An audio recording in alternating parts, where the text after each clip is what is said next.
okey, çok iyi. Ben size şunu haber göndereceğim. Evet. Değil mi? Şu. Hatta şu. Yok, bunu değil. Bunu değil. Bizim kongrenin programını diyor.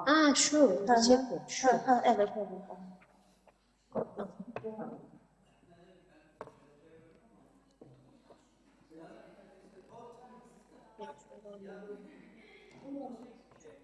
Okay, Todd, now we have to send you the schedule of the conference. Thank you. Orası başlamış. Yani hazır olduğu zaman. Todd, we are all ready. If you are ready too, we may start. Should I go ahead and share? Okay, please. Thank you.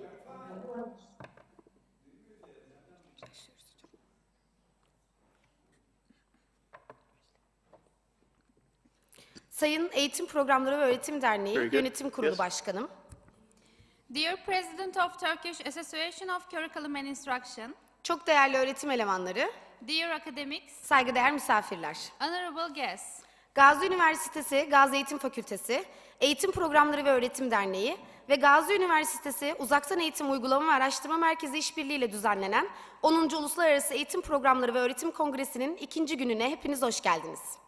welcome to the second day of the 10th International Congress on Curriculum and Instruction, organized in cooperation with Gazi University, Gazi Faculty of Education, Turkish Association of Curriculum and Instruction, and Gazi University Distance Education Application and Research Center. Saygıdeğer konuklar, konuşmalarını yapmak üzere ilk çağrılı konuşmacımıza sözü bırakmadan önce sizlere kendisini tanıtmak istiyorum. National Louis Üniversitesi'nden kongremize katılan Dr. Todd Allen Price, Eğitim Programı Topluluğu Profesörlerinin bir üyesi ve Amerikan Eğitim Programı Çalışmalarının İlerletilmesi Derneği Başkanıdır. Öğretmen eğitimi alanında Illinois College for Teacher Education'da yönetim kurulu üyesi olarak görev yapmaktadır. Dr. Price, National Louis Üniversitesi, National College of Education'da Eğitim ve Eğitim Doktorası programında eğitim programları, savunuculuk ve politika bölümü yöneticisidir. Eğitim programı teorisi, güncel sorunlar ve uygulamalar, eleştirel politika analizi ve Amerikan eğitiminin tarihi ve felsefesi üzerine sosyal adalet perspektifleri derslerini vermektedir. Araştırma alanları, öğretmen yetiştirme, yurttaşlık eğitimi ve uluslararası eğitim çalışmalarıdır. Dear guests, I would like to introduce the first keynote speaker before presenting him to give his speech. Dr. Todd Allen Price, who participates in the Congress from National Louis University, is a member of the Professors of Curriculum Society and the President of the American Association for the Advancement of Curriculum Studies. He serves as a board member on the Illinois Association of Colleges for Teacher Education, where he advocates on behalf of teacher education. Dr. Price is the Director of the Curriculum, Advocacy and Policy Major in the Teaching and Learning EDD program in the National College of Education, National Louis University, where he advises students and supports their dissertation completion. He teaches curriculum theory, contemporary issues and practices, critical policy analysis, and social justice perspectives on the history and philosophy of American education. His research includes teacher preparation, civic education, and studies in international education. Değerli konuklar, şimdi konuşmalarını yapmak üzere Sayın Dr. Todd Allen Price'a sözü bırakıyorum. Dear guests, now I present dear Dr. Todd Allen Price to give his speech.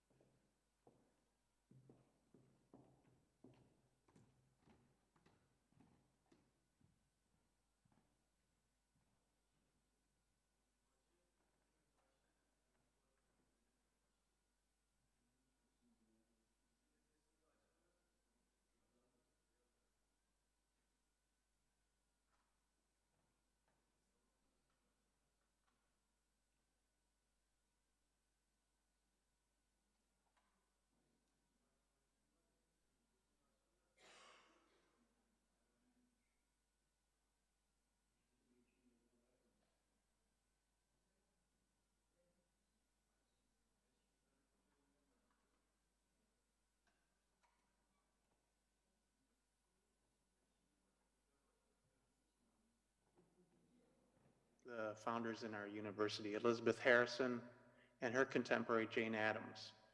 These were early pioneers, educators in early childhood education, prenatal care, and supporting mothers in the Chicago area a long time ago, where my university still resides. But historically, the National College of Education, which is the college that I'm affiliated with, it's had face-to-face courses in reading and literacy, educational leadership, early childhood education, long before the internet, 1886. We were a unique institution. So we've evolved. We're the colleges of education, colleges of business and management, Kendall College, culinary arts. We're National Louis University now as a result. National Louis University has always been an early adopter of technology, and we are an early adopter of teleconferencing, like we're doing right now, online teaching and learning. We have always led in technology, and we are now fully embracing the idea of blended or hybrid teaching and learning because it is frankly convenient to do so and can be beneficial for our students and instructors alike. My colleagues and I have taken several professional development courses in online teaching, and this is beneficial. Still, there's so much to do and so many ways of bringing educational communications technology into the classroom experience that it can never be completely sufficient. At least the curriculum work is never dull. It's always very interesting. And because we are spread out across several different geographies, including the Chicago area, but also St. Louis, Missouri, in Florida, we've had relationships abroad in Poland and Germany. We are still drawing international students, and because of all of this, we will continue to evolve. So I wanted to show you just a little bit of my own program. I'm the director of the Curriculum, Advocacy, and Policy major in the Teaching and Learning doctoral program at National Louis University. We are a blended program, and we also have an entirely online program with teleconferencing. On the right hand of your screen, it shows you the foundational courses, the major courses, which reflect our interests in policy analysis, curriculum theory, and development for school change. I've also taught for many years in face-to-face courses, and I teach introduction to history and philosophy to students who are brand new to education. I'm just showing a few snapshots from the courses. Of course, you can't see my students, but here's an example. This is a survey course, Introduction to Social Justice Perspectives on the History and Philosophy of American Education. As example, this course uses video documentary, voiceover for PowerPoint digital presentations, and it asks the students to engage in field-based project work outside of the classroom. All of these courses, online, face-to-face, or otherwise, include modules now, learning management systems with course and program and university outcomes. So this is an example of just a very quick, short summary of what I have the students do and are the instructors. We ask the students to develop their own identity, to broaden and deepen their understanding of culturally sustainable and sustaining pedagogies. And essentially, the students will interview an experienced educator, record it, or simply do a history. Here are some of the other examples of activities that they can choose from. They either attend conferences, lectures, workshops. They go to museums. They do community walks, which means that they travel between the neighborhood and the school to learn more about the community or surrounding the school. Sometimes they do service learning projects. And last but not least, they work to discern and talk about school board meetings and how these work. This is a course, the doctoral policy course that I teach every year. It's really my favorite course to teach. And this was during the summer in which we had the COVID pandemic. Impacting the world, but higher education, bringing it to a hard stop. Nonetheless, my college was ready for such an eventuality, so we were As early adopters of video conferencing technology, we went right ahead and conducted blended coursework with synchronous classroom sessions on the weekends and online coursework during the rest of the week. This COVID pandemic, by the way, also accelerated the move to completely online coursework with synchronous and asynchronous components. The main challenge I have found, and these are some of my students here, as an instructor for this memorable summer, was not to lose the synchronicity of the real time, which was usually in face-to-face instruction given healthcare regulations that required social distancing. I accomplished this by keeping the synchronous sessions over Zoom with morning lectures and then afternoon activities. I wrote a reflection for one of the journals in Turkey to discuss what we learned from there. So a big change for myself in discussing this particular topic was my election to the school board in the hometown where I live. It was a very humbling experience to be able to serve the community where my family resides. And in this capacity, I am, with my fellow school board members, responsible for supporting a vision and mission for a school district which includes almost 3,700 teachers, paraprofessionals, and administrators, about 19,000 students, and 44 schools. We have experienced significant joys and serious challenges in keeping this school district strong over the last few years. Between my roles of professor and as a school board member, I'm involved in very interesting activities which provide rich insight into the conditions of education today. Which brings me finally to the point of this presentation, the phenomena of virality, which still fascinates me. The purpose here is to weigh in on the issue of virality, a condition and tendency, which is itself, of course, much larger than education, but a concern for all of society. I searched for some definitions which fit, and these will have to do, although there's more to virality than a condition or a tendency. I believe these definitions could be embellished upon with some language or attention to the biological and the social kind of virality.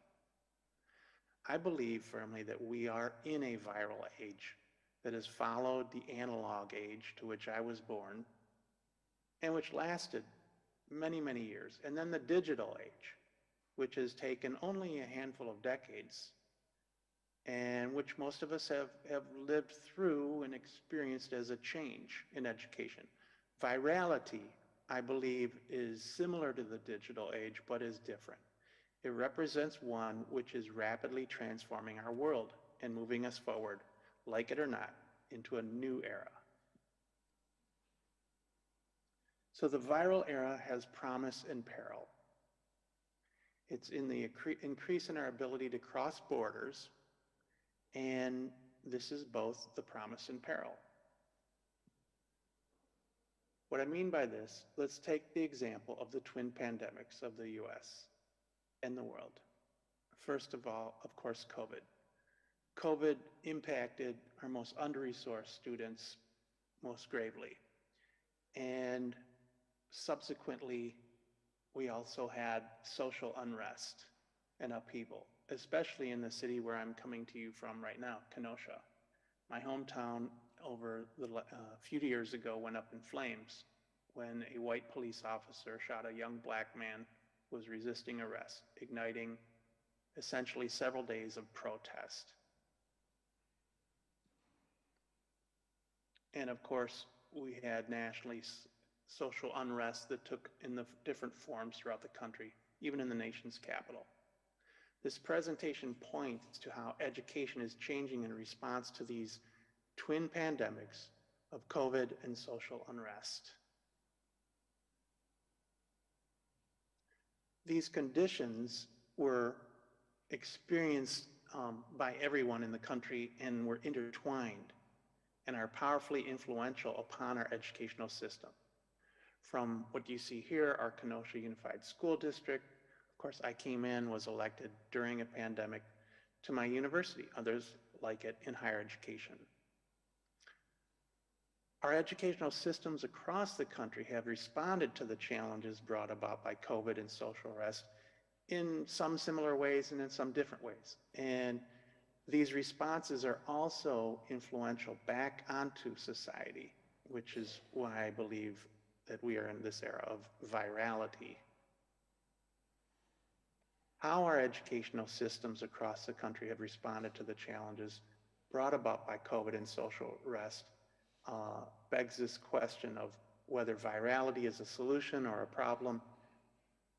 Part of what you see here is one of our school meetings that was effectively tumultuous, chaotic because of anxiety in the community about masking. Let's discuss some of the problems that have stemmed since the twin pandemics. But first, let's talk about what is really needed, which in a world of virality, as mentioned here, and precarity, the time has come for us as educators to slow down, to care more and listen to our students rather than engage in overly quick communications.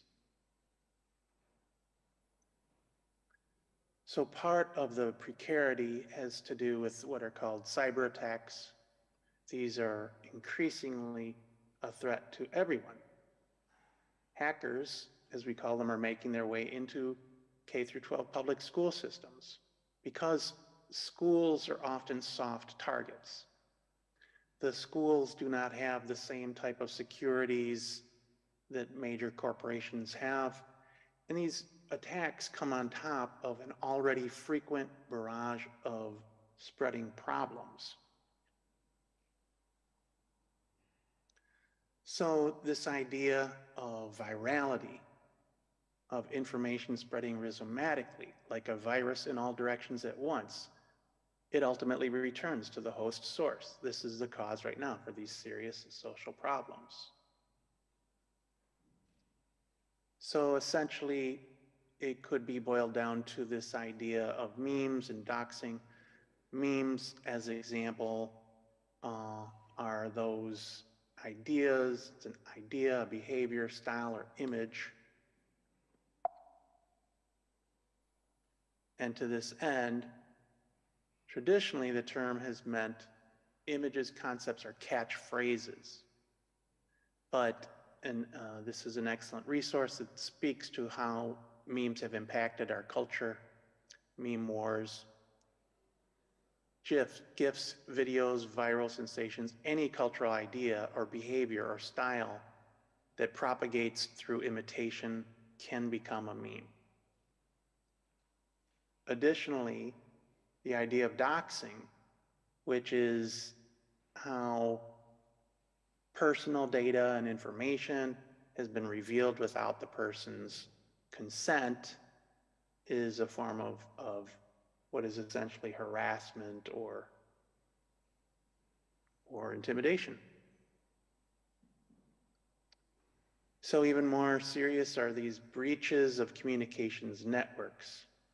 There are instances of breaching networks which have traditionally included corporations and businesses, but again, of late, it's turned to the schools and school systems because they're less sophisticated in terms of their security. Phishing exercises, or what I call phishing expeditions, are where universities in particular have been targeted with different types of links or requests for passwords. Once the unsuspecting faculty member or staffer clicks on the link, provides information, then their personal information is compromised. Our universities have gotten better at informing our university and our students not to click on links that they are not sure where they come from, but there have been instances, of course, where passwords and basically other personnel banking information has been revealed. So ransomware is also part and parcel of a fairly sophisticated attack on various corporations and other for-profits. Now this is moving in the direction of schools and school districts. My own school district has recently experienced a network breach, compromising all of our employees' social security numbers. More disturbing and finally, what is called a VoIP internet-generated phone call. These are being made that claim school shootings or other emergencies in schools, causing chaos and disruption. Only last week, my school district and several others in the southeastern Wisconsin region were victim to this type of cyber attack, and apparently across the country. This is called swatting. So swatting is triggered by false reporting, and then it's also accompanied sometimes by hostage situations, false reports of mental health emergencies, etc.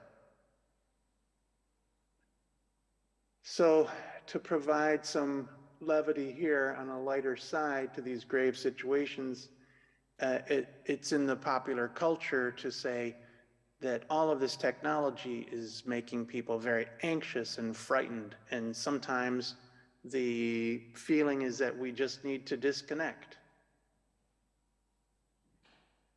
Oftentimes, even on another side, teachers have bemoaned or been frustrated with feeling that they're competing with the technology, and that in order to get the children to focus and to hear what they're saying, they need to become technology. There are several studies which are emergent, and for the purposes of this presentation, I chose a few, but there are greater calls now in a condition of virality where there's significant numbers of problems that are associated with the technology, or perhaps poor usage of the technology, to suggest that perhaps phones should be restricted in schools. There are different types of measures across the country. Some school districts allow phones, some school districts don't. But in a study very recently in the New York Institute of Technology by Melissa Huey, there was a control group put together, an experimental group. The experimental group told to leave their phones on the desk. The students in the control group were given no restrictions. Bottom line, those who put their phones away reported higher levels of comprehension, lower levels of anxiety, and more mindfulness. These are interesting because these studies can go back and forth, but this is just one. And it gives pause to what should our policies be. And I'm paying more attention to them, of course, because I'm a decision maker now too, as a local school board member. So why does this matter? What is the purpose of this exercise here to talk about this technology and the virality? So we all know that technology, specifically digital educational communications technologies, is what we all use and we rely upon. We also should be aware, I'm keenly aware of it, having studied for many years, that it has driven educational reform in the past. And it's now once again very central to discussions around policy in teaching and learning in K through 12 education. The summary of my 30 years in higher education and now as a director in public education is to describe educational communications technology, online education, and policy making. And my research began back in the analog era that was moving to the digital. I was looking at this at the end of the 20th century as hegemonic, meaning that everyone who wanted to make a difference in education reform chose to do so by advancing the use of technology in schools and classrooms. In the 1990s, telecommunication companies pitched this idea of video conferencing to institutions of higher education first, and then the K through 12 public schools in exchange for what we call deregulation of education. Deregulation of education was essentially the major reform effort, but really the deregulation of the economy was what telecommunication companies were after.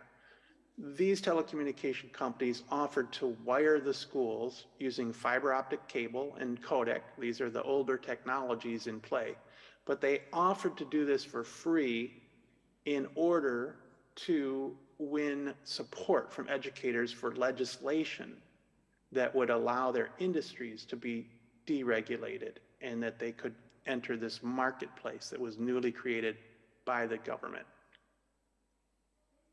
So it begs the question then, and it still begs the question now, of who owns, manages, who funds, who participates in the development of, and who benefits from this educational communications technology. It's rarely asked because we take it so for granted now, but who really benefits from online education? Who benefits from the sophisticated apps and applications? And who benefits from the development of prepackaged curriculum resources, tools, and lesson plans, which I argue digitization reinforces the packaging of curriculum, making it digestible.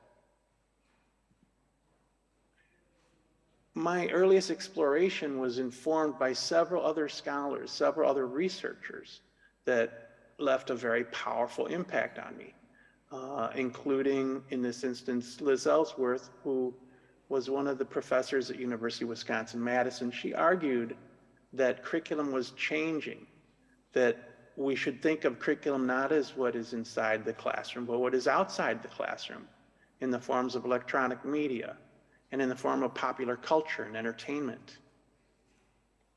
Many years before, and of course I didn't meet him, he was of a different century, Lewis Mumford. He roughly summarized, he argued that technology and the tools of the mechanical clock, for example, did not cause humans to become more orderly or to behave in particular ways. Rather, humans already chose to perform in particular ways, making the technologies appear to be necessary. This is a crucial and important distinction, is the supposition being often misunderstood that technology causes behavior of humans. No, it's rather that human behavior causes certain technologies to become necessary.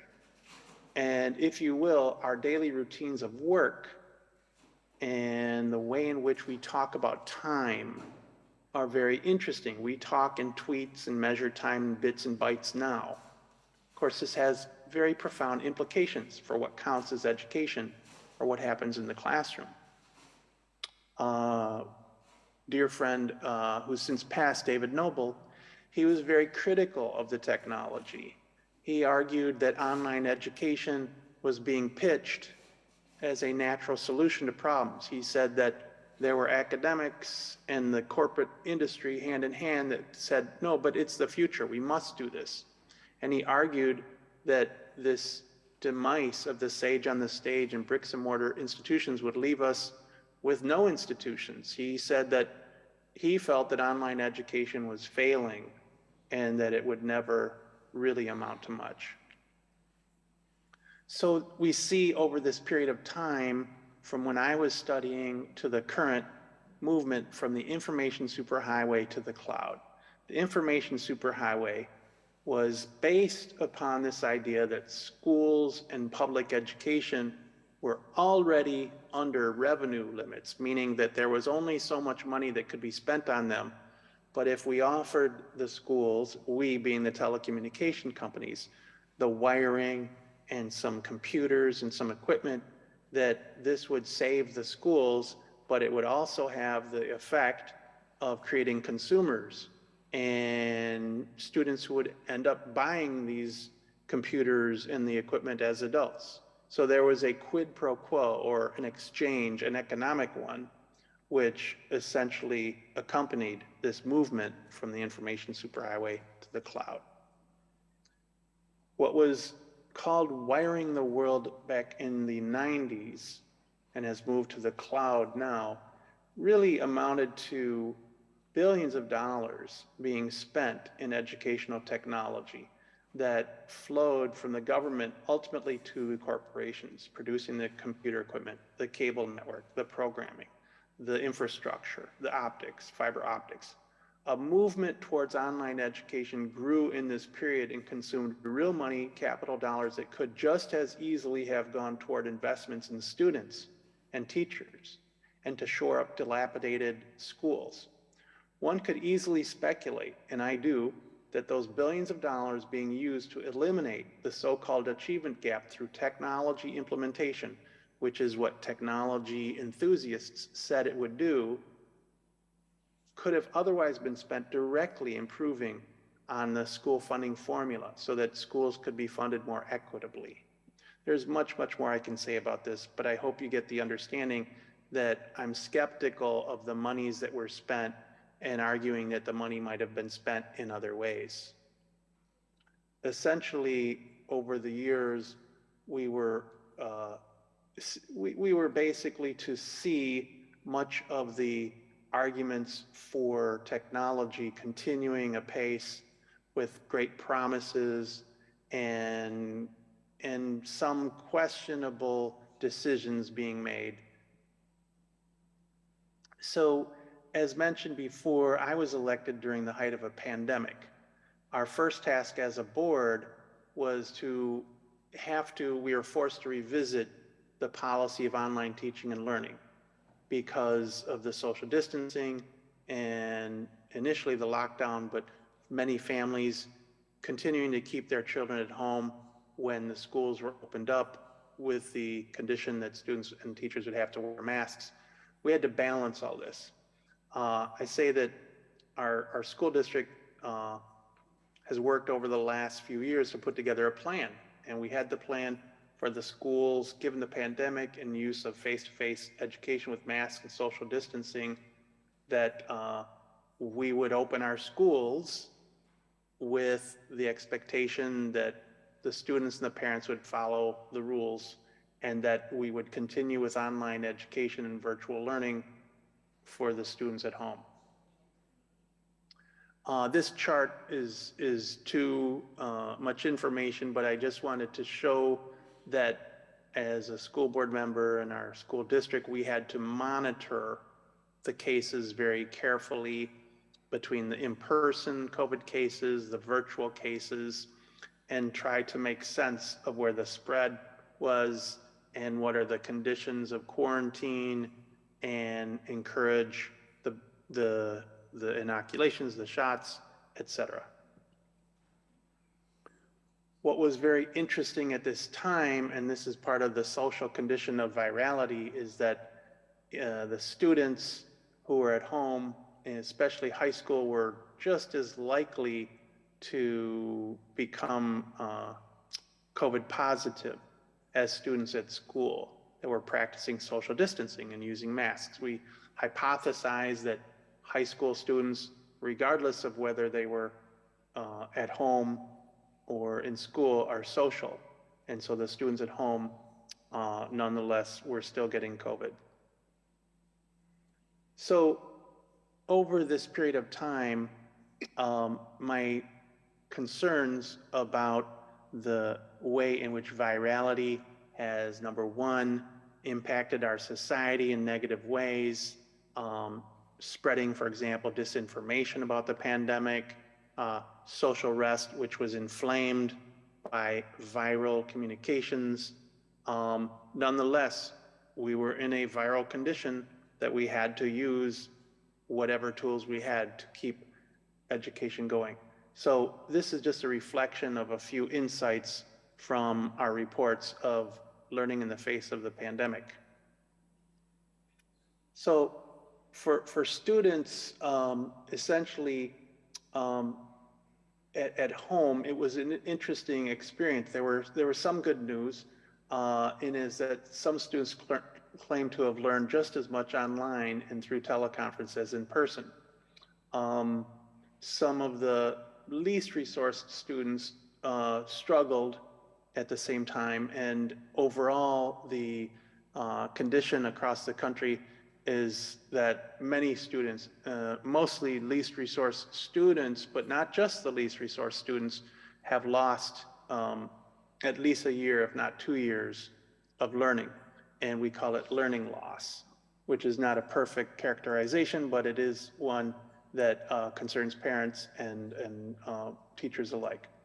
One of the takeaways that is a positive takeaway initially was that the students, like the student here at home, parents were able to see and participate in ways that they might not have been able to before in the classroom, in the virtual classroom with the teacher.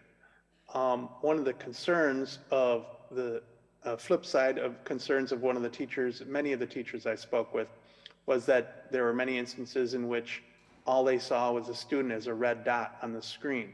The student might not have the camera on. Students were not required in our school district to have the camera on unless prompted to do so in answering questions or things of the sort. But it caused problems for teachers to know whether students are engaging fully or not. There were many students who opted to attend in person, but not the majority. Only about a third of the school district came back. These students, nonetheless, even coming back to the school, were often still doing computer work. And to this day, our schools, which are fully open, students back fully and are no longer wearing masks, are often on the computer in schools too. The virality of education is fully immersive in all of their experiences. Several of the in-person students at this time shared that they appreciated doing hands-on work, including my son, students are doing artistic work. My son was doing virtual music, as you see in the lower left-hand corner, but then he was later doing culinary arts in the school because he likes eating the foods he made. And my younger son explained about the virtual learning experiences. He said, we learn the same stuff. We go on Google Docs, everything's on the computer. He enjoyed the virtual learning because the computer is more efficient. So here are some findings. What did we learn? Online courses right now tend to be in the summer for credit recovery. But students are struggling with those online courses. The students that need the most help are struggling the most. They're less likely to recover the credit, score lower, and these are reasons to be concerned. The other piece is that Loeb found was that the online courses, especially in the K through 12, need very strong curriculum and strong pedagogical practices. In other words, teachers need the professional development to really provide quality educational operation for their students. There are some takeaways, and in our school board, we have, as I'm the chair of the curriculum committee, we evaluate curriculum. And of the curriculum resources that are available, although there is this tendency for educational companies to create prepackaged curriculum, there is so much information that is available. The technology, in one sense, is very powerful to the good, meaning that mostly what students are experiencing are different platforms to access the information, but the information itself is readily available and there's so much of it. The challenge for teachers is to help students with, for example, creating graphic organizers here so that they can organize information in meaningful ways. Furthermore, there are many types of guides, many types of student experiences, many quote-unquote engaging student experiences, all to the good. It's just that there are significant issues about how we're understanding what we're learning in this viral experience. So these are just some parting points. I know I'm taking plenty of time here, and I think I'm actually on time, but I wanted to share that one of the important conditions for us to consider in this viral age is that there's a whole generation of youth who are coming up that are born during or shortly after the iPhone. And so for this generation, there have been already some studies about how they're learning and how they're understanding comparatively different from my generation. This generation is iGen. And I credit Jean Twenge, who talks about and did several empirical studies as a psychologist of this group. She found, for example, that iGen is very positive, very, very tolerant, and also perhaps not fully ready to assume the responsibilities of adults, and subject to mental health problems or challenges. Whether that's fully different from other generations is an open question, but one of the takeaways from the iPhone generation is that the iPhone itself has become or has been made a social and economic necessity. So you have increasingly, as the generations get older, the supposition that a mobile device as such is utterly necessary and that we can't live without it or can't do without it. Computer simulations, gaming is replacing physical activity, sports, and movement. This is also of concern in terms of healthcare issues. One of the critical moves toward virtuality that is certainly representative of universities and businesses in particular is teleconferencing, as we are doing right now, replacing physical travel for quote unquote business. In many instances, large corporations in the United States at least are concerned about worker productivity and are calling workers, quote unquote, to come back to their office or come back to their workplace. Universities, I think, are also struggling with how to manage this situation. So these are the final lessons that I would just leave as more not solved in this presentation. I have several different mixed feelings about this issue of virality. I just know that we are clearly in a different era that is going to call for different ways of thinking about education. The pandemic clearly imposed this hard stop on education. It forced a move that was already underway. When I argued this with another colleague, I argued that higher education in particular, public education, often are always behind. They're always trying to catch up with what is happening in the greater society.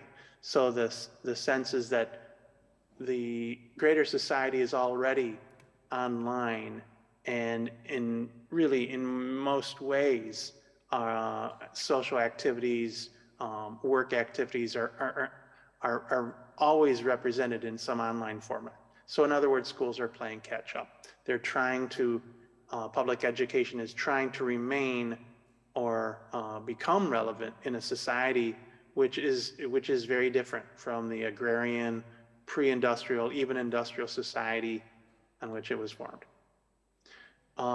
Secondly, this move to conferencing and online courses, it only appears to be new to higher education and public education, and inevitable because modern society's already chosen those conditions that make in-person education obsolete, or at least seem obsolete. I'll make a qualification of that, which is to say that many, if not most, adults of younger children have, in my school district, and I suspect in other school districts across the country, have had great concerns about online education if their conditions at home don't warrant or can't sustain the child being home alone, or because of their work situation, or are just suspect of this type of learning and see it as a false equivalent. So there is that the problem is that these same parents are often very critical of public education and face-to-face as well, and feeling that it's not meeting the needs of a globalized or technologized society. And so traditional education has consistently over the last several decades weathered strong criticism that it's not relevant to the current society at large. So what does this imply? It means that we have to look at some very significant issues in public education. These are issues that are right before us in the school board: declining resources, limited transportation, and at the greater society, precarious workforce, which means that there's more competition for fewer good, quote unquote, jobs. Speed and flexibility is needed to meet contemporary needs. Can public education do this? My supposition is that we in public education and we in higher education are going to have to figure out what we do in this viral age and how we accommodate virality with some of its benefits, but also with the peril of some of the serious, significant problems according to it. With that, I'd like to thank you for this opportunity to, by way of teleconference, visit the conference and have these conversations. I hope to follow with others' presentations and remain relevant to your scholarly work. Thank you very much.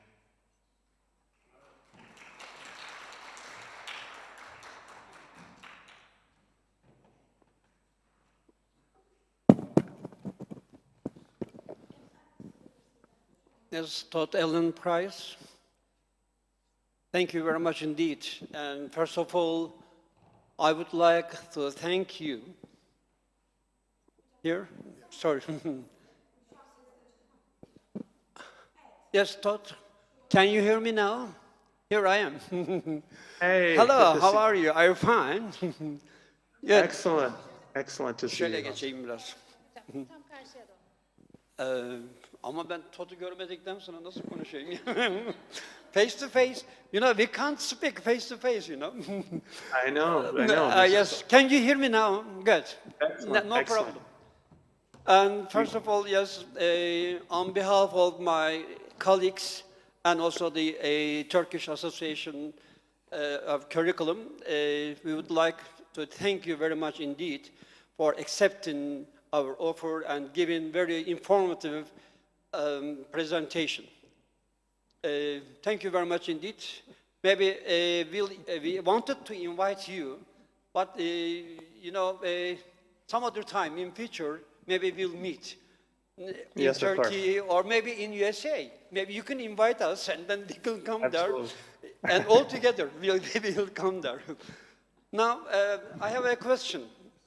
There are so many questions, but the most important for me, and how can you adapt the teachers in America to the America Tech Super School? And is there any gap between the present teachers and the prospective teachers? And what are your expectations from the new prospective teachers?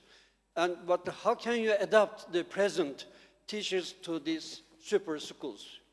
And the most important point, in my point of view, and how can you develop affective domain of the students?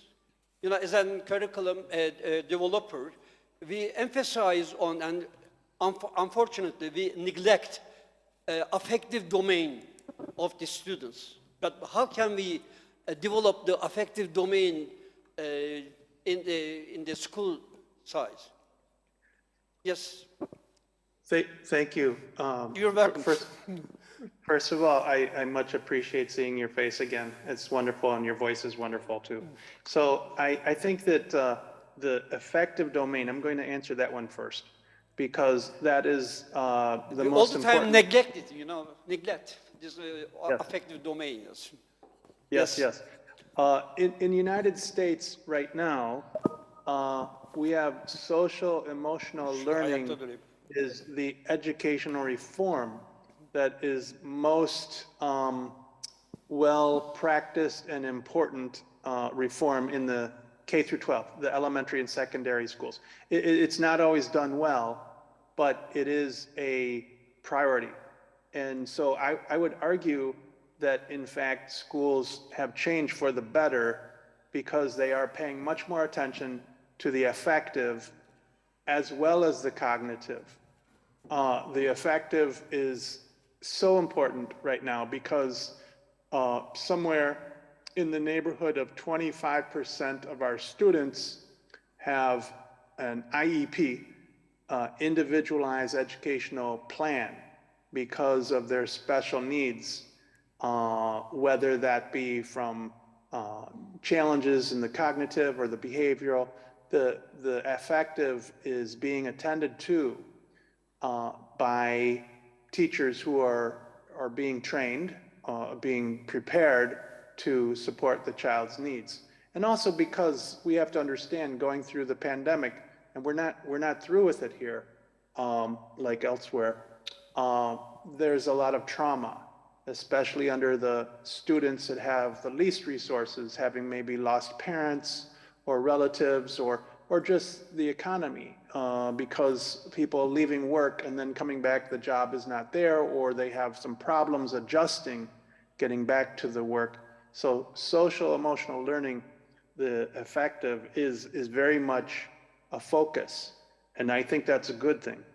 You mentioned too about, and I know because we've had this talk before about super schools and the schools of the future. These are very important. They're very powerful in the sense that the schools have technology often that is very enviable for myself that grew up without any of this technology. But yes, the teachers who are needed in our schools right now really are required to be rather sophisticated, at least with the technology, to be able to use the tools, to show the students how to use the tools. The students, this could be overstated, but the students do tend to come in with some understanding of the tools, especially the phones. That doesn't mean that they're entirely sophisticated or educated in terms of how to find information, and they, like anybody else, can be abused or dealt with the fraud. And I spent so much time telling all the bad things about the technology because there's a lot of feelings among educators that the technology has often done great harm to our society. The misinformation, the current use of schemes to steal money or to get credit card information, phishing, and of late, what are frauds perpetuated on schools. So I think you would find mixed feelings about the technology. Yes, it's wonderful to have this conference, and I agree this is a powerful tool, and it's wonderful for students to have the internet and be able to access information, amazing amounts of information. But it's also sometimes my generation worries that the technology is too powerful and that we don't really have a handle on it, that it's outpacing our understanding. So I think the teachers that are needed are those teachers who are knowledgeable about using the technology, but are also well educated in pedagogy and scholars, and also critical thinkers that are able to understand just because you have the technology doesn't mean you need to use it. You need to be aware that the technology is available as a part of the toolkit. All right, thank you very much indeed. Do you have any more questions?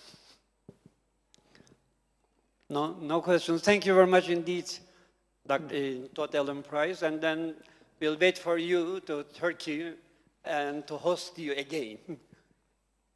Some other time in future, yes. And to to your friends and to the folks gathered, we are having conference in Chicago in April of the next year. Next So, year? Oh, yes. If you yes, invite us, we can come. absolutely. I will extend an invitation. Thank you very much Absolutely. indeed, yes. Yes, we'll send an invitation, curriculum studies there. Thank you all, appreciate it.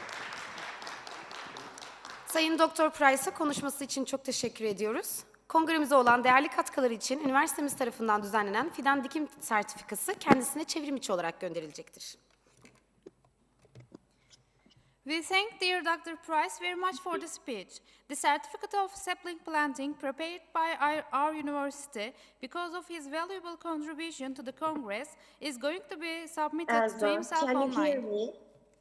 Elsa? And Todd, thank you very much. Thank you. Okay, bye-bye. We appreciate your contribution Yeah, for our appreciate conference. We'll Thank we'll you. talk more at another time, so thank you very much. Thank Appreciate it. you. Yeah. Thank you very much. Yeah, bye-bye. Bye-bye. Dear Elsa, I don't know which language you prefer, Turkish or English. I will prefer Turkish. Turkish, tamam. Okay, thank you. Merhabalar, nasılsınız? Merhabalar. Teşekkür ederim. Merhabalar. Ben de herkesi selamlıyorum. Başta Gazi Üniversitesi ve Eğitim Programları Öğretim Derneği olmakla tüm Gazi Üniversitesi de selamlarımı gönderiyorum. Gazi Üniversitesi benim çok sık işbirliği yaptığım üniversitelerden bir tanesidir. Geçen sene bu dönemlerde muhteşem salondaydık ve oradan sunumumuzu yapmıştık. İnşallah bugün de değerli hocalarımın karşısında sunum yapmaktan memnun olduğumu ifade etmek istiyorum. Sayın Dekanım, Sayın Rektörüm, Sayın Yücel Gelişli Hocam hepsini selamlıyorum buradan. Özellikle Özcan Demirel Hocamı orada görmekten çok büyük mutluluk duyuyorum. Ve kitabını göstermek istiyorum ki Azerbaycan'da, üniversitede hocamın kitabını kullanıyoruz. Öğrencilerimiz çok memnunlar. Ve böyle bir kitap için gerçekten çok teşekkür ediyorum hocamıza. Eğitim programları alanı Azerbaycan eğitim sistemi için aslında yeni ve bir bilim alanı olarak ayrıca gelişmemiş bir daldır. Bu anlamda Türkiye'de yapılan bu çalışmaları çok dikkatli bir şekilde inceliyoruz ve izliyoruz. Çok teşekkür ediyoruz Türkiye'deki eğitim programcıları ve öğretim uzmanları hocalarımıza. Saygıdeğer konuklar, şimdi konuşmalarını yapmak üzere sevgili Elza hocamızı sözü bırakmadan önce sizlere kendisini tanıtmak istiyorum. Hazar Üniversitesi Eğitim ve Sosyal Bilimler Fakültesi Dekanı ve Öğretim Üyesi Doçent Doktor Elza Semedova, lisansını Erciyes Üniversitesi Fen Edebiyat Fakültesi Türk Dili ve Edebiyatı bölümünde 1997 yılında, yüksek lisansını yine Erciyes Üniversitesi'nde filoloji alanında 1999 yılında ve doktorasını Selçuk Üniversitesi'nde filoloji alanında 2004 yılında tamamlamıştır. Türkiye Türkçesi ve Azerbaycan Türkçesi alanlarında uzmanlaşan ve çok sayıda araştırma yapan Semedova, eğitim programı geliştirme, ana dil öğretim yöntemleri, Orhun Türkçesi, Türkoloji, Türkçenin ve Türk lehçelerinin grameri ve Türk dünyası kültürü konularında dersler vermektedir. Dear guests, I would like to introduce the second keynote speaker before presenting her to give her speech. Associate Professor Elza Semedova, who is the Dean of Faculty of Education and Social Sciences in Hazar University, completed her bachelor degree of Turkish Language and Literature in Erciyes University, Faculty of Science and Literature in 1997. Then she completed her master's degree in the field of philology in Erciyes University in 1999 and her PhD in the same field in Selçuk University in 2004. Semedova, who has specialized in Turkish Turkic and Azerbaijani Turkic and has a wide range of researches, teaches curriculum development, instructional methods in native language teaching, Orkon Turkic, Turkology, the grammar of Turkish and Turkish dialects, and culture of Turkish world. Saygıdeğer konuklar, şimdi konuşmalarını yapmak üzere sözü Doçent Doktor Elza Semedova'ya bırakıyorum. Dear guests, now I present Associate Professor Elza Semedova to give her speech. Tekrar çok teşekkür ediyorum ve sunumuma başlamadan önce bir inancımı yenilemek istiyorum ki eğitimin kalitesi öğretmenin kalitesinden yüksek olamaz ve bu tüm eğitim sistemleri için geçerli bir yaklaşım olduğunu düşünüyorum.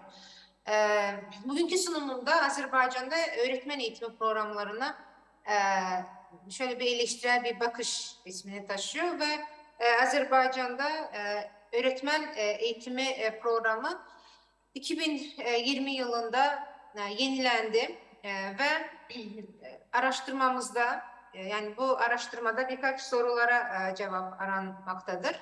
Araştırma sorularımız özellikle Azerbaycan'da 2020 yılında onaylanan sınıf öğretmenliği müfredat programının genel çerçevesi nasıldır? Yeterlilikler, programda belirlenen öğretmen yeterlilikleri nasıl ve nasıl sınıflandırılmış?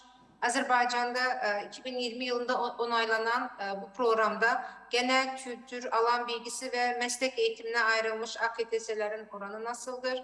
Azerbaycan'da 2020 yılında onaylanmış aynı programın zorunlu kültür dersleri nasıl düzenlenmiş? Yeterliliklerle uyumlu mu? Aynı şekilde alan bilgisi dersleri ve zorunlu meslek eğitim dersleri nasıl düzenlenmiş ve yeterliliklerle uyumlu mudur diye araştırma sorularımızı program üzerinde uygulamaya çalıştık. Özellikle zorunlu dersler üzerinden yola çıktık. Çünkü Azerbaycan'da onaylanan programda zorunlu dersler belirtilmiş, yeterlilikler belirtilmiş. Biraz sonra programın yapısını inceleyeceğiz detaylı bir şekilde. Ben çalışmanın sınırlılıklarını belirlemek istiyordum. Çalışmamızın sınırlılığı Azerbaycan Eğitim Bakanlığı'nın 2020 yılı eğitim öğretim yılında lisans programları için belirlediği devlet standartlarının incelenmesi ve değerlendirilmesiyle elde edilen bulgularla sınırlıdır. Çalışma yöntemi olarak tarama modelinde betimsel bir çalışmadır ve verilerin toplanması için Azerbaycan Milli Yeterlilik Çerçevesi, yine Eğitim Bakanlığı'nın lisans düzeyinde müfredat programlarının belirlenmesi, hazırlanması için belirlenmiş çerçeve senedi ve komisyon, yani 2020 yılındaki öğretmen yetiştirme programları üzere devlet tahsil programları hazırlayan çalışma grubunun hazırladığı ve 19 Ağustos 2020 yılında onayladığı ülkedeki tüm öğretmen yetiştirme kurumları için kullanılması şart olan müfredat programı çalışmanın veri kaynakları olarak kullanılmıştır. Çalışmanın verileri içerik analizi yönteminin 5 temel karakteristik aşaması olan dokümanlara ulaşma, orijinalliğin kontrol edilmesi, dokümanların anlaşılması, verilerin analiz edilmesi ve verilerin kullanılması aşamaları takip edilerek incelenmiştir. Aynı zamanda verilerin analizinde değerli hocamızın tüm eğitim kurumları için geliştirilen program değerlendirme ölçeği temel alınarak toplanan verilerin yorumlanmasında ölçüt olarak yararlanılmıştır. Ve programı incelediğimiz zaman, yani bulgulara baktığımız zaman eğitim öğretim programının şu yapısında 9 alt başlıktan oluştuğunu görmekteyiz. Programın amaçları, öğretmen aday yeterlilikleri, öğretmen aday yeterlilikleri 2 başlık altında genel yeterlilikler ve mesleki yeterlilikler olarak gösterilmiştir programda. Daha sonra müfredat programının yapısı, yani genel kültür, alan ve mesleki eğitim derslerinin, zorunlu derslerin kredileri ve derslerin adları, ders içerikleri çok kısaca gösterilerek bir eğitim programı, müfredat programının yapısında belirtilmiştir. Daha sonra eğitim öğretime ilişkin, ölçmeye ilişkin, program ve derslere yönelik öğrenme çıktılarına ilişkin altyapı ve insan kaynakları, öğretmenlik uygulaması, çalışma ve ömür boyu öğrenme ile ilgili alanlar bulunmaktadır, alt başlıklar bulunmaktadır programda. Ve programın yapısına baktığımız zaman krediler açısından genel kültür, yani müfredatın yapısı, program yapısı umumi fenler adlanan genel kültür derslerinden, alan ve mesleki eğitim meslek bilgisi derslerinin yer aldığı ihtisas fenleri, öğretmenlik uygulamasının olduğu pedagoji internatura adlı bölümden ve üniversite tarafından belirlenen dersler yapısından oluşmaktadır ve AKTS olarak baktığımız zaman 30 AKTS genel kültür dersleri için ve genel kültür derslerinin de biraz sonra göreceğimiz gibi zorunlu ve seçmeli olarak belirlendiği, 120 İKTS'lik alan eğitimi ve meslek bilgisi dersleri zorunlu derslerinin bulunduğu, öğretmenlik uygulaması için 30 İKTS'nin düşünüldüğü, üniversite tarafından belirlenen derslerin ise 60 İKTS değerinde olduğu görülmektedir. Eğitim programının yapısını ve hani araştırma sorularına yönelik bulguları incelemeden geçmeden önce şunu belirtmek istiyorum özellikle.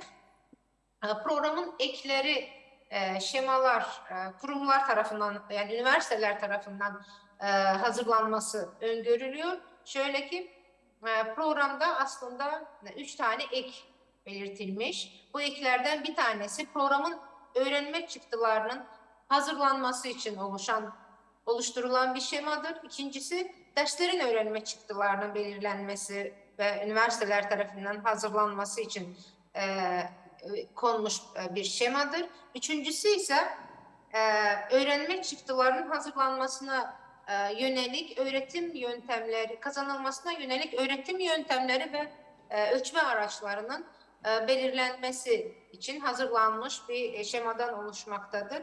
Yani bu şemaların biraz sonra inceleyeceğimiz gibi yani 240 kredilik bir programın sadece 60 kredisini İKTS'si üniversitelere bırakılmış bir programın temel program çıktılarının kurumlar tarafından belirlenmesi istenmesi programın aslında yapısındaki temel eksiklerden bir tanesidir diye düşünüyorum. Özellikle ek 3 olarak konan şemanın her program çıktısı için öğretim yöntemlerinin, öğretim ilke ve yöntemlerinin belirlenmesi, metotların belirlenmesi, hangi ölçme aracının kullanılması gibi bir şemanın oluşturulması ne kadar doğrudur bunu biraz sonra tartışacağız programın içerisinde.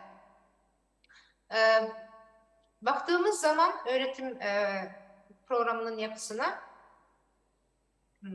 genel kültür dersleri 30 İKTS içerisinde baktığımızda 24 İKTS zorunlu olarak konmuş programda. Azerbaycan tarihi 5 İKTS değerinde, Azerbaycan Türkçesi, iş ve akademik iletişim dili olarak 4 İKTS ve yabancı dil 15 İKTS olarak zorunlu ders, genel kültür dersi gibi belirlenmiştir.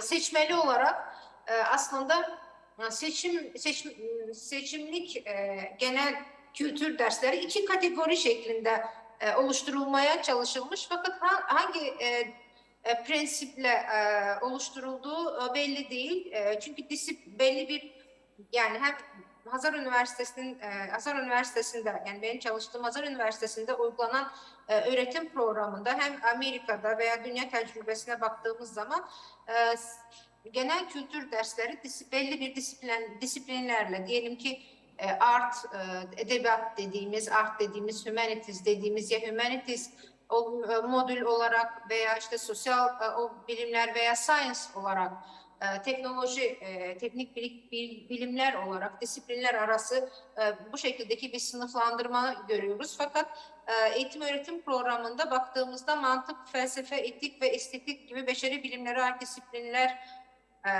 disiplinlere ait derslerin yanı sıra hukuk, sosyoloji gibi sosyal bilimler disiplinine ait derslerin tavsiye edilmesi veya ikinci kategori olarak belirlenen eğitim bilişim sistemleri, bilgi yönetimi gibi yani teknik science and technology dediğimiz alanın içerisine siyaset bilimi gibi bir dersin konması yani bir kategoriler arasındaki ayırt ediciliği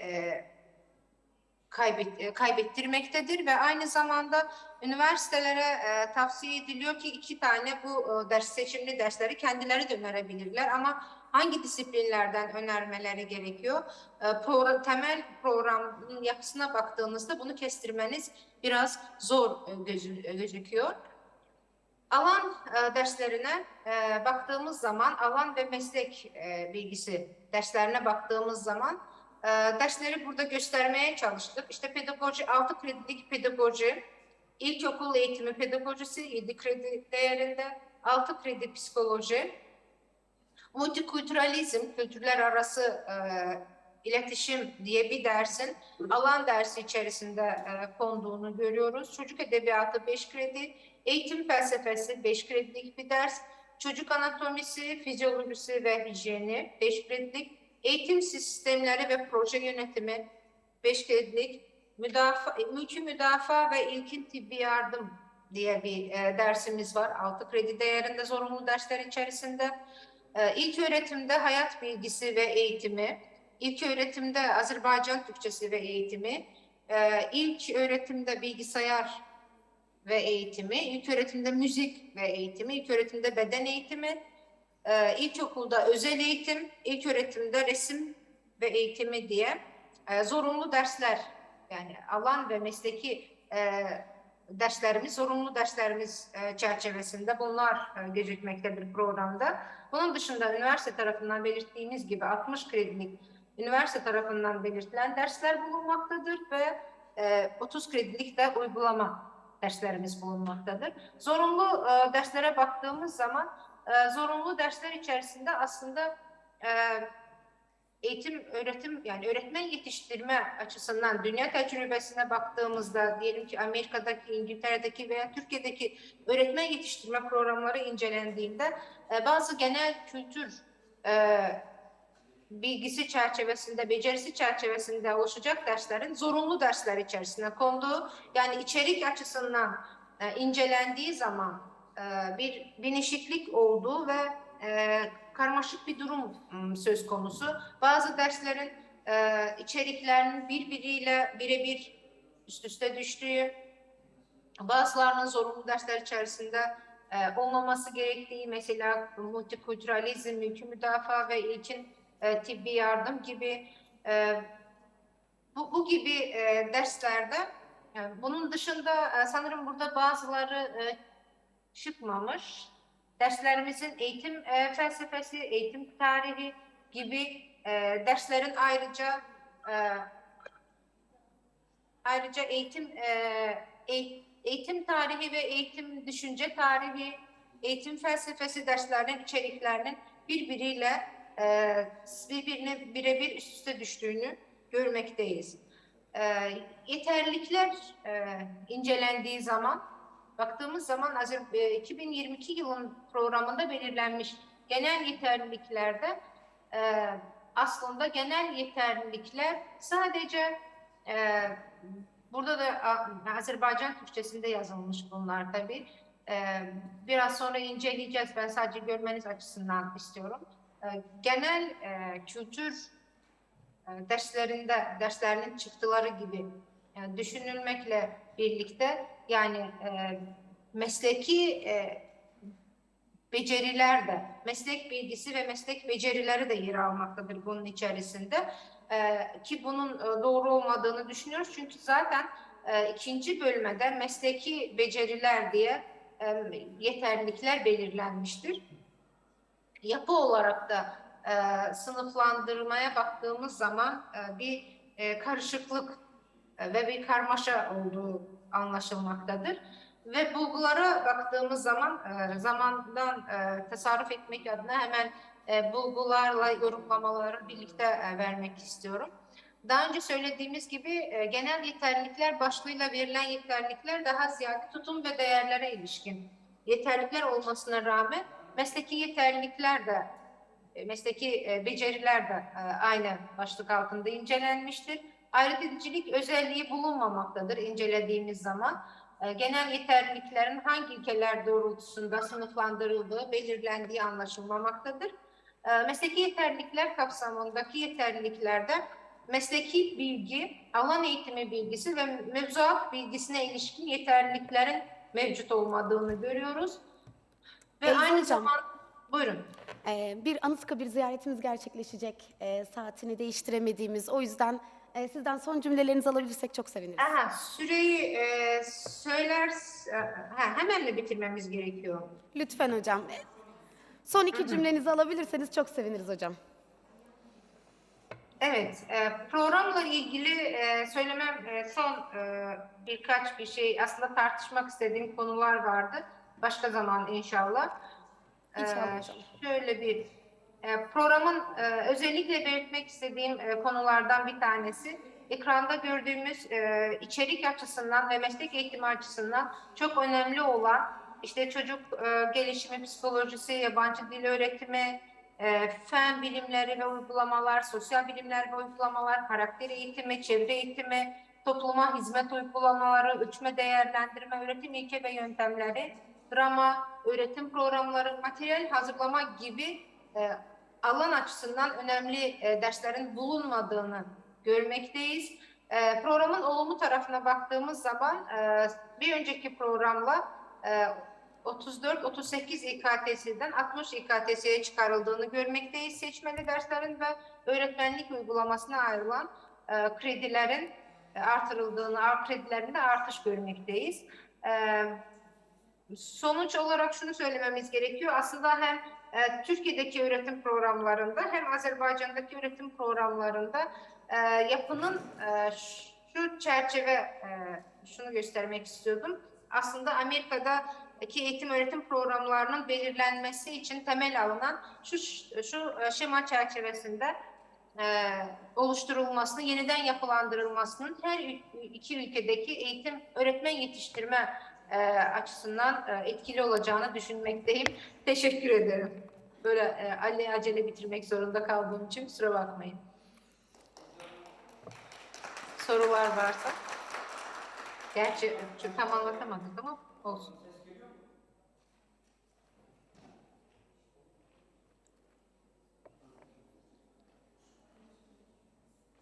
Beyza Hanım, ben de çok teşekkür ediyorum bu güzel sununuz için. İnşallah bundan sonraki bir toplantıyı da Azerbaycan'da yaparız. Biz İnşallah Hacettepe hocam. Üniversitesi ile 1998'de galiba size 4-5 kere gelmiştik. Bu öğretmen eğitimi konusunda bir sürü çalışmalarımız olmuştu. İnşallah gelecek yıllarda da bir toplantıyı hem eğitim programları öğretim hem de Gazi Üniversitesi ve diğer üniversitedeki arkadaşlarımızla beraber ortak bir çalışmada yapar. Bunu orada daha çok telafi etmiş oluruz. İnşallah hocam. Her zaman Çok çok teşekkür ediyorum. Güzel bir çalışma yapmışsınız. Çok sağ olun. Bunlar zaten basılacak. Kitap halinde de getireceğiz. Daha eğer arzu ederseniz bizim dergimizde de, çünkü dergimiz Erik'te yayınlanıyor. Citation SSCI'ye da aday bir dergiyiz. Orada da gönderirseniz bildirinizi, orada da değerlendirmeye çalışırız. Çok teşekkür ederim hocam. Ben sizin iletişim bilgilerinizi arkadaşlardan aldım zaten. İnşallah sizi Bakü'de Hazar Üniversitesi'nde İnşallah. Çok teşekkür ediyoruz. İyi günler diliyoruz. Çok sağ olun. Katkılarınız için çok sağ olun. Çok sağ olun. Sayın Doktor Semedova'ya konuşması için çok teşekkür ediyoruz. Kongremize olan değerli katkıları için üniversitemiz tarafından düzenlenen fidan dikim sertifikası kendisine çevrim içi olarak gönderecektir. Saygıdeğer konuklar, kongremizin 2. gün çağrılı konuşmaları burada sona ermiştir. Sizleri Anıtkabir ziyaretini gerçekleştirmek üzere Gazi Üniversitesi A kapısında sizleri bekleyen otobüslere, ardından öğle yemeği için Gazi Üniversitesi Kültür Merkezi'ne, saat 13.30'da da öğretmen eğitiminde kalite ve akreditasyon isimli çalıştığımız için yeniden Mimar Kemalettin Salonu'na davet ediyoruz. Katılımlarınız için teşekkür ederiz.